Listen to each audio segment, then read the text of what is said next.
ઓમ નમઃ શિવાય અને હર હર મહાદેવ શિવ ભક્તો. હિન્દુ સનાતન ધર્મના દરેક લોકોને, મારી સાથે જોડાયેલા તમામ શિવ ભક્તોને મારા મહાદેવ. ભક્તો, આજે આપણે વાત કરીએ નવરાત્રિની, કે મા જગદંબાની નવરાત્રિમાં કઈ રીતે પૂજા કરવી, જેથી કરી અને માતાજીના આશીર્વાદ આપણી ઉપર અને આપણા પરિવાર ઉપર નિરંતર વરસતા રહે. તો ધ્યાનથી વિડીયો સાંભળજો. ધર્મશાસ્ત્રમાં નવરાત્રિ પર્વની પૂજાના અનેક પ્રકારો દર્શાવ્યા છે, જેમાં અભિગમન, ઉપાદાન, યોગ, સ્વાધ્યાય અને યજ્ઞરૂપી 5 પ્રકાર મુખ્ય છે. પૂજા સ્થાનને પવિત્ર કરો, સ્વચ્છ કરવા વગેરે અભિગમન પૂજાની શ્રેણીમાં આવે છે. જુદી જુદી પૂજા વિધિ, ગંધ, ધૂપ, દીપ, નૈવેદ્ય વગેરે.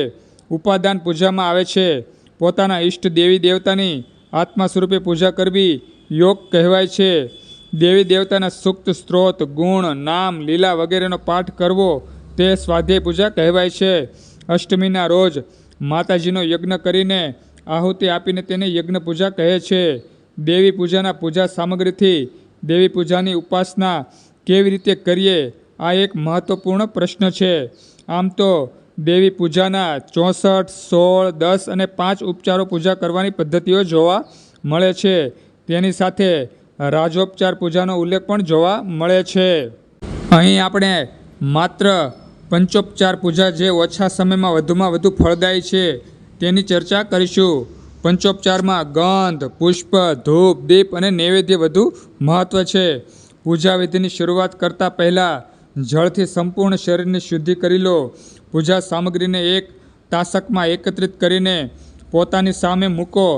એક પાટ કે બાજટ ઉપર માતાજીની તસવીર, મૂર્તિ અથવા યંત્ર ઉપલબ્ધ હોય તેની સ્થાપના કરો. ઘટ કળશ સ્થાપન.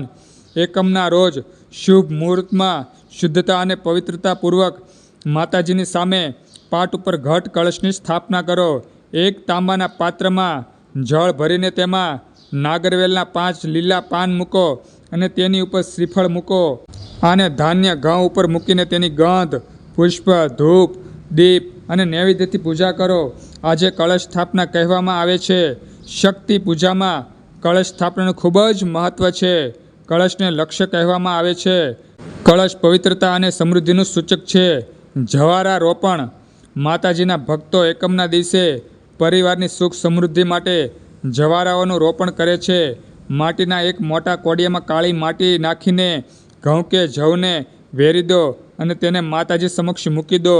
ત્યારબાદ જળ છાંટીને તેની પંચોપચારથી પૂજા કરો તથા રોજ 9 દિવસ સુધી તેની ઉપર પાણી છાંટો.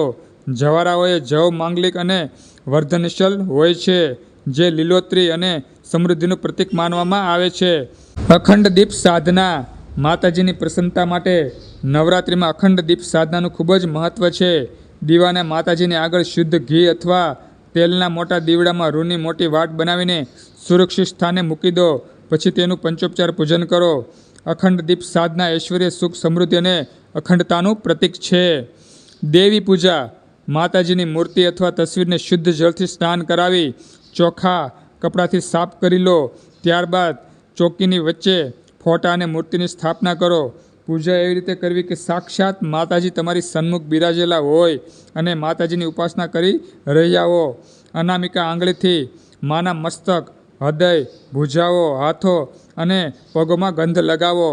પછી માતાજીને લાલ ફૂલ સમર્પિત કરો. અગરબત્તી અથવા ગુગળનો ધૂપ આપો.